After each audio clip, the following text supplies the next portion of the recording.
Hi hello నమస్తే everyone, welcome to మన channel అండి.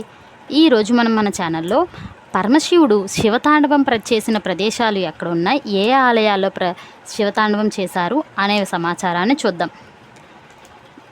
పరమశివుడు శివతాండవం అంటే భక్తకోటికి ఆనందదాయకం. అలాగే పరమశివుడు నటరాజ స్వరూపం ఎంతో ప్రత్యేకం. అయితే త్రినేత్రుడు స్వయంగా భూమిపై 5 సార్లు నాట్యం చేసినట్లు ప్రాచీన వాగ్మయం ద్వారా తెలుస్తుంది. ఇతనికి శివతాండవం అంటే చాలా ఇష్టం. నటరాజ నాట్యం. నటరాజ అంటే నాట్యంతో ప్రకాశించువాడని అర్థం. స్వయంగా భూమిపై పరమేశ్వరుడు 5 సార్లు నాట్యం చేసినట్లు ప్రాచీన వాగ్మయం ద్వారా తెలుస్తుంది. ఈ 5 క్షేత్రాలు తమిళనాడులో ఉన్నాయి.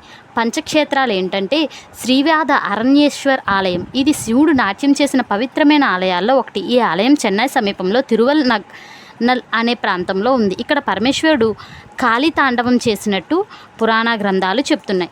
నటరాజ ఆలయం. పరమేశ్వరుడు విశ్వనృత్యం చేసిన మరొక చారిత్రాత్మక ప్రదేశం చిదంబరంలోని నటరాజ ఆలయం. ఈ దక్షిణ భారతదేశంలోని పురాతన ఆలయాల్లో ఒకటి. ఈ ఆలయంలో పరమేశ్వరుడు ఆనంద తాండవం చేసినట్లు తెలుస్తుంది.